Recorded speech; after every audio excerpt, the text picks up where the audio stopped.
Lá por volta de 2016, eu estava na faculdade, né? Acho que fazia 2 anos que eu estava na faculdade e ainda estava meio que tentando encontrar qual caminho entre os milhões de caminhos que existem na programação eu ia seguir. E enquanto eu estava aprendendo sobre isso, eu conheci esse rapaz aqui online, pelo Jovem Nerd, Nerdcast, falando sobre o trabalho dele como programador no Google, sendo uma pessoa com deficiência visual. Então, o nome desse rapaz é Lucas Radaelli. Eu acho que ele ainda trabalha no Google ainda.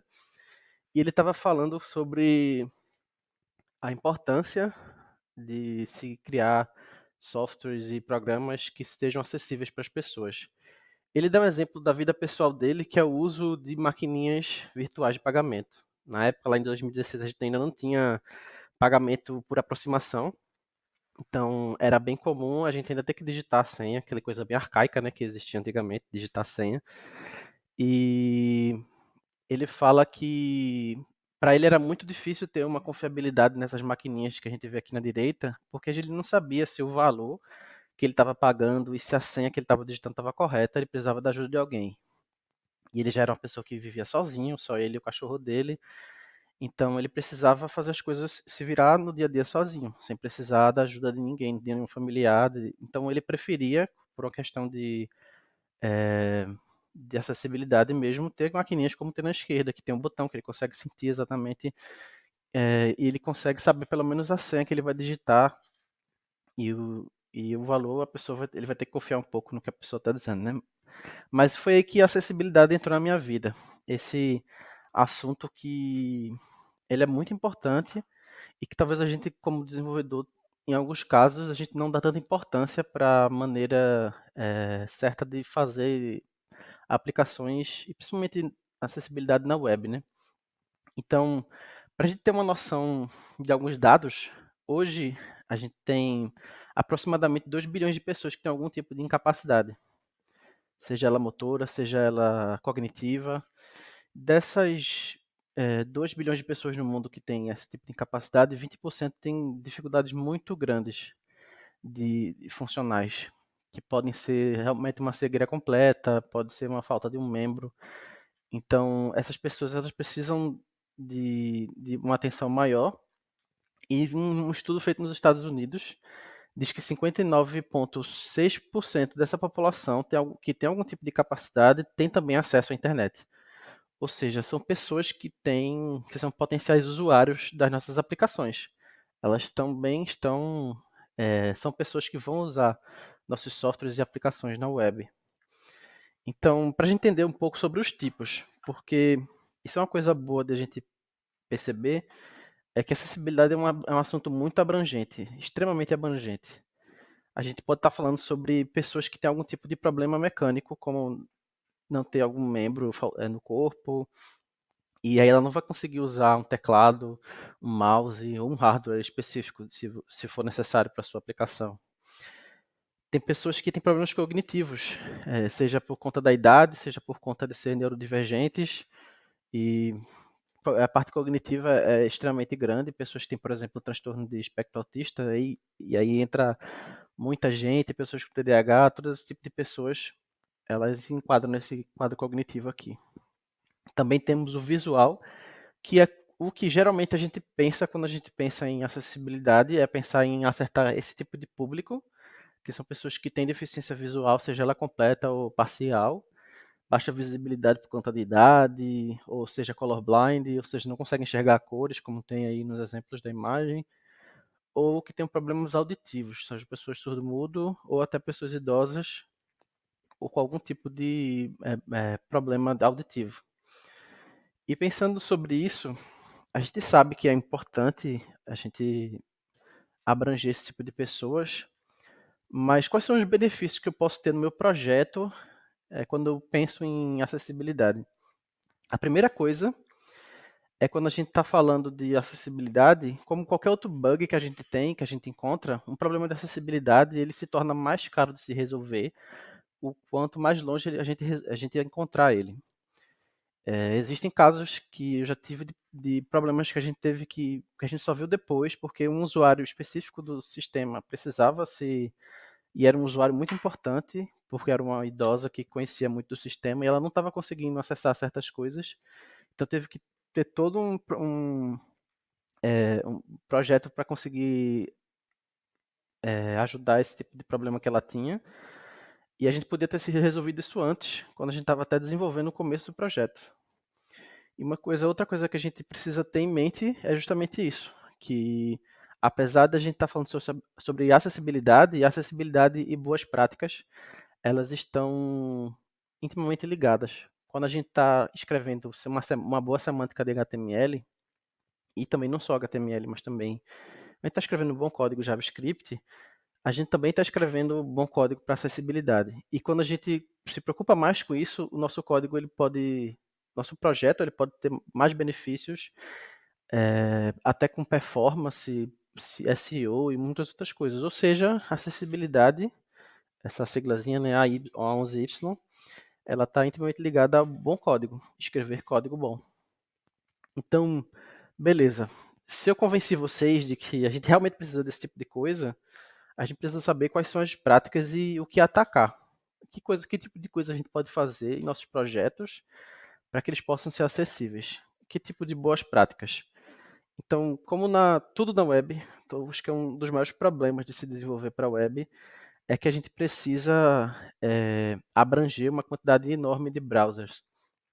E para isso, a gente tem o movimento da W3C, que é o WCAG, que é justamente esse Web Content Accessibility Guidelines, que são regras e boas práticas que a gente precisa seguir, que a gente pode seguir e padronizar certas regras de acessibilidade que a gente tem, sendo de A, AA e AAA.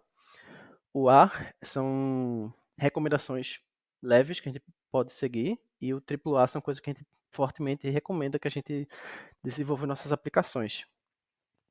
Outra coisa também é que por conta não só da quantidade de browsers que a gente também tem uma coisa chamada leitores de tela. E assim como existem inúmeros leitores de tela, também existem inúmeros browsers, existem inúmeros leitores de tela. Então a gente precisa padronizar a maneira que a gente vai escrever certas coisas.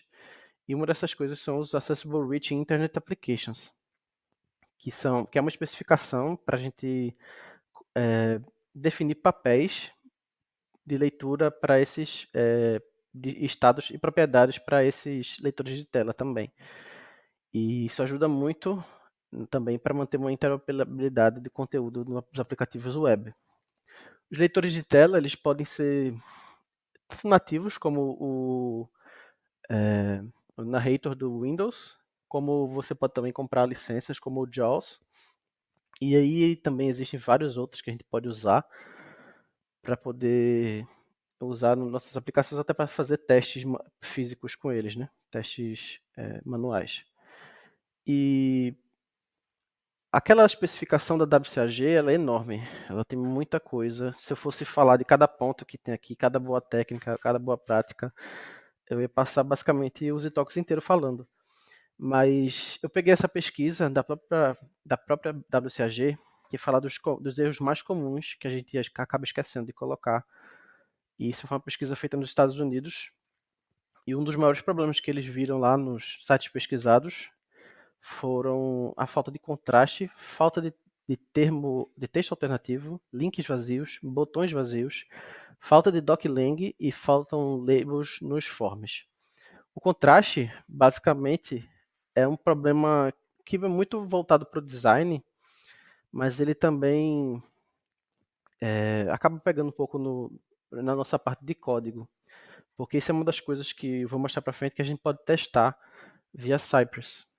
Então aqui nessa imagem a gente pode ver que dá para ler a maioria, mesmo se você não tiver nenhum problema de colorblind, mas se eu apresentar a mesma imagem dessa maneira aqui, a gente já percebe que tem coisas ali que a gente não consegue nem ler mais, ou que a dificuldade de ler está enorme. Então, para a gente conseguir evitar esse tipo de coisa, uma ferramenta que a gente pode usar antes, já na parte de preparação dessas cores, é a gente usar, por exemplo, o Adobe Colors, que tem uma parte específica para acessibilidade e verificar a proporção de contraste do fundo com o texto. Uma outra coisa também que a gente pode fazer é via código, escrever um código Cypress usando o AXE, que é uma biblioteca voltada para acessibilidade web.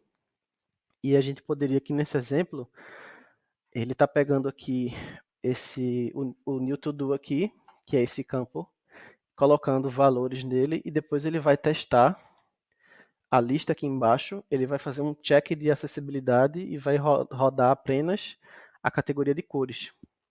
Fazendo isso, a gente pode ver aqui que ele encontrou um erro de acessibilidade, na verdade não é um erro, né? É uma violação da acessibilidade, que a gente precisa garantir que a cor de background e de foreground, ou seja, do texto, eles precisam ter um contrast ratio de acordo com o WCAG2 no A aqui. Então esse tipo de coisa é coisa que a gente pode testar. E aí também, como a acessibilidade é gigante, WCAG é gigante, não dá tempo de mostrar todos, mas é bom mostrar aqui um dos casos que a gente pode usar, assim,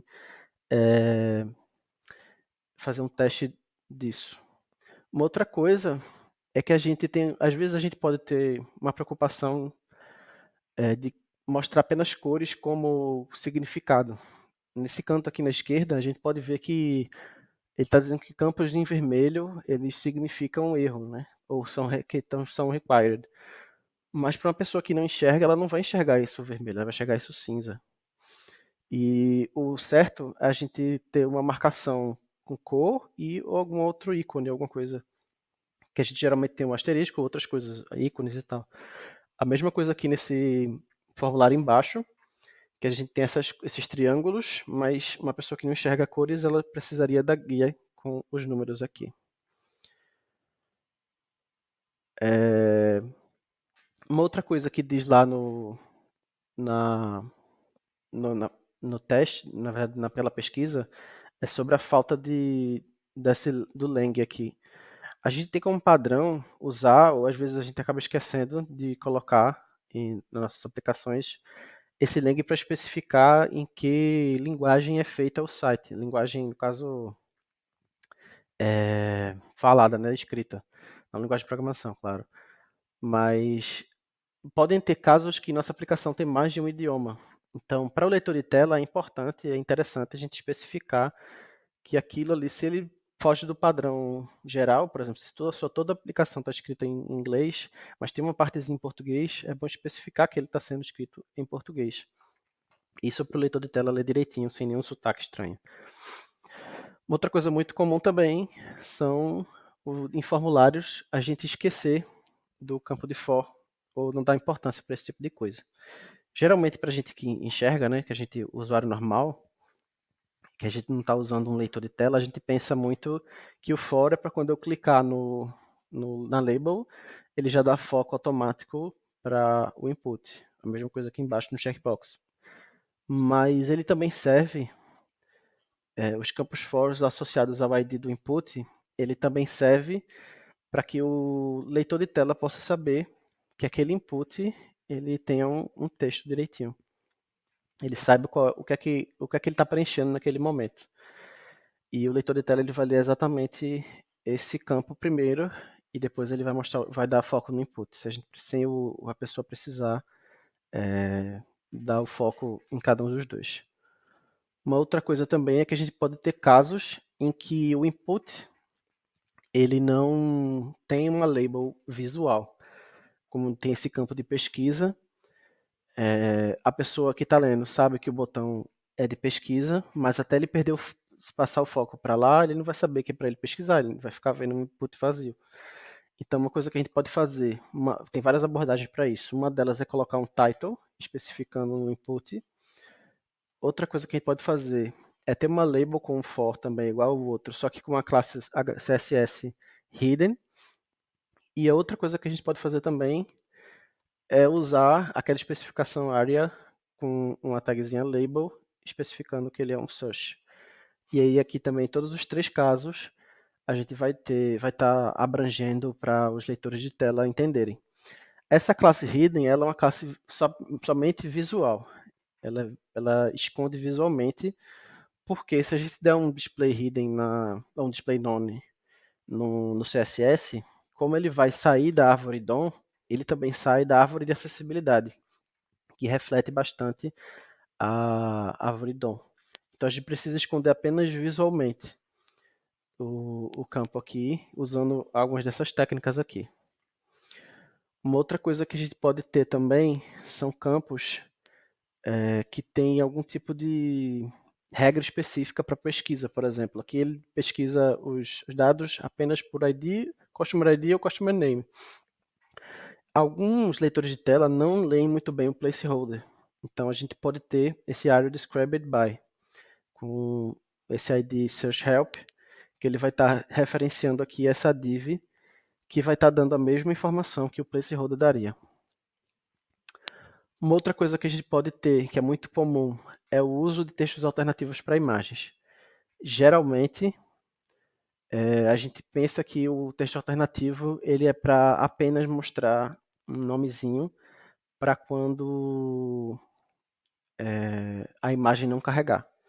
Mas ele também é muito útil para se utilizar. A gente precisa colocar sempre a tag alt, até mesmo, vou mostrar para frente, em casos que a gente não escreve nada dentro dela, mas a gente precisa colocar a tag alt. Aqui nesse canto, nesse exemplo, a gente pode ver que tem um número aqui. Se não tivesse a imagem com. Não tem mais nenhuma maneira de a gente entender o que é que está pedindo aqui, que número é esse. O ícone, se a gente visualmente percebe que o ícone é um telefone e o ícone de baixo é um fax, mas com texto alternativo a gente pode perceber que um leitor de tela também vai entender da mesma maneira. Aqui e aqui.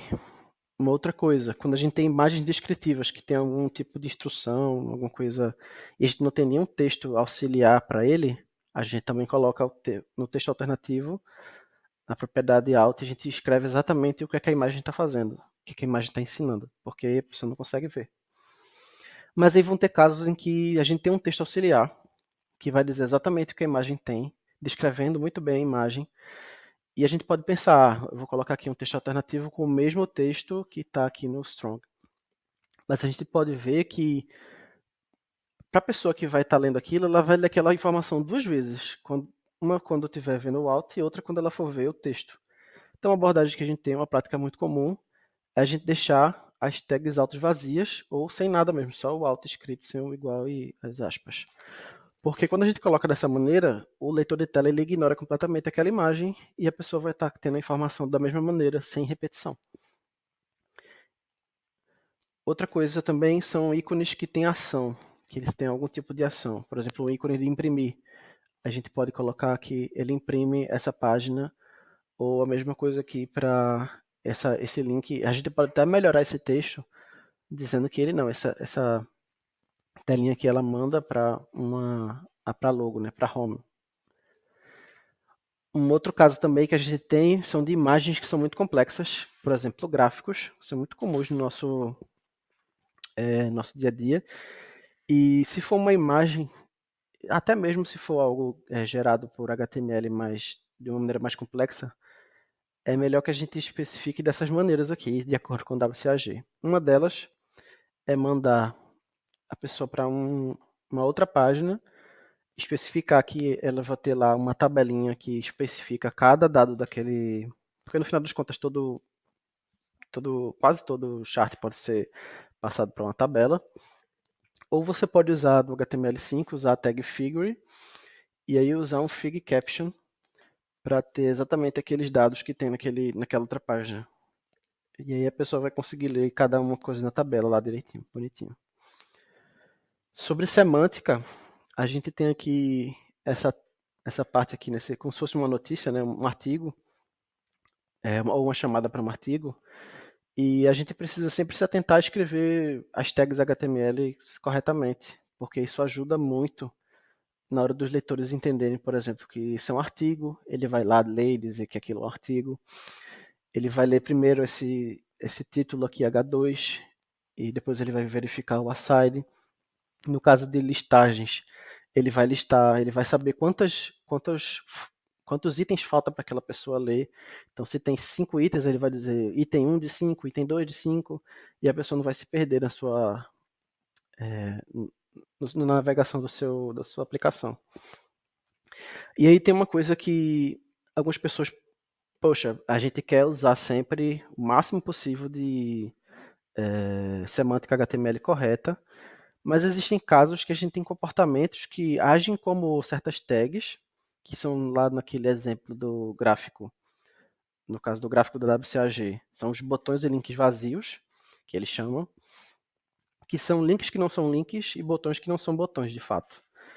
Mas a gente tem aqui esse spam que ele visualmente poderia ser um link, mas ele não age como link se a gente não fizer esse tipo de coisa. Uma delas é a gente dar um tab index para ele, para que o tab ele consiga pegar naquele quando você for passar por ele, passar um papel ou uma role de link para ele e colocar funções de onClick onClickDown que vão mandar para uma função goToLink que faz exatamente a mesma coisa que um link, uma âncora faria. Só que a gente está fazendo aqui via JavaScript.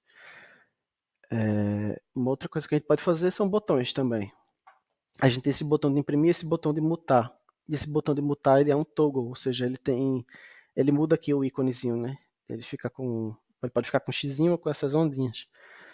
Então, só que a gente tem esse primeiro botão, ele na verdade é uma div, a gente também coloca um tab index nele, coloca uma role de button, o outro é na verdade um link, e a gente pode botar um tab index nele, bota uma role de button e bota uma area pressed, que é um dos padrões lá da área, como false. E esse aqui a gente vai controlar se ele está pressionado ou não, vai controlar o íconezinho lá ou não.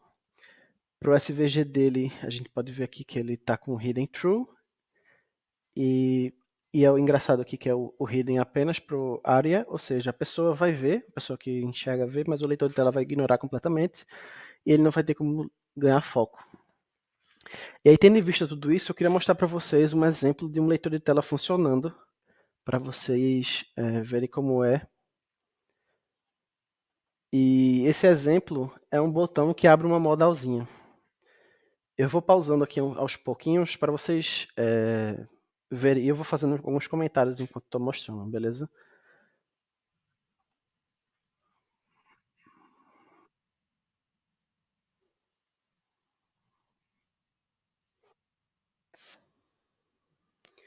Então, a gente pode ver que o botão aqui do mouse, no vídeo, ele não está mexendo. Quem está mexendo, a gente está mexendo via tab. Então, ele, quando eu cliquei no botão lá via o espaço, já o Enter, ele já abriu o modalzinho. Ele leu o título sem precisar ganhar foco lá e já deu foco para o primeiro campo.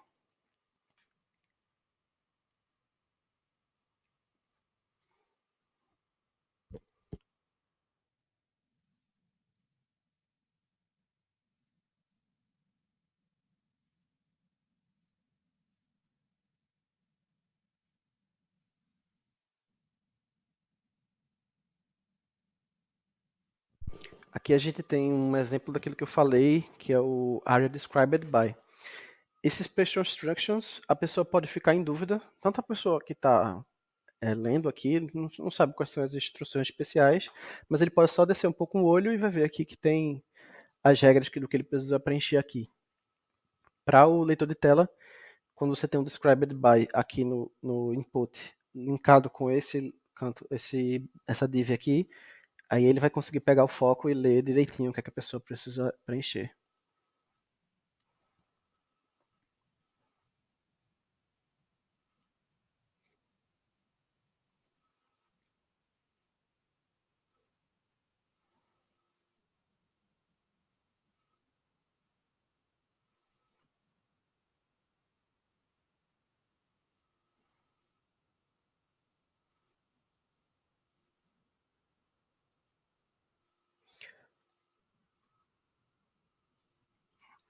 Pronto.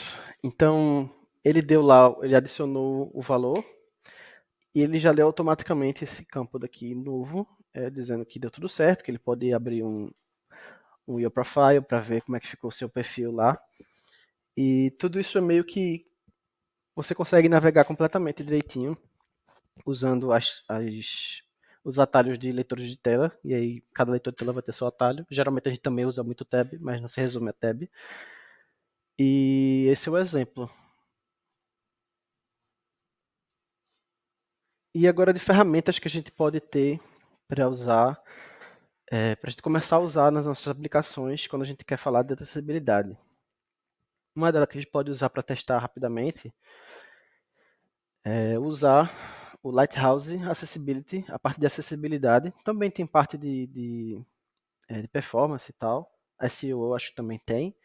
Mas aqui eu fiz um testezinho com a página do Gmail. E a gente vê aqui que eu tenho um rank 79 e ele fala algumas das regras de acessibilidade que ele está quebrando aqui. A gente pode fazer também isso nessas aplicações. Uma outra coisa que a gente pode ter é o linter de acessibilidade do AXE, que ele também vai verificar lá no seu Visual Studio direitinho, o VS Code. A gente pode também ter aqui o próprio Cypress Hex que eu falei lá atrás. Pode baixar ele e colocar na nossa aplicação para a gente fazer o teste. E os próximos passos, porque isso aqui é justamente uma coisa bem inicial, que a gente pode começar a atacar em algumas nossas aplicações, até quando a gente for escrever alguns códigos melhor. E eu deixei alguns links aqui para a gente ler depois com mais carinho e com calma. Então é isso, pessoal. Obrigado aí pelo tempo.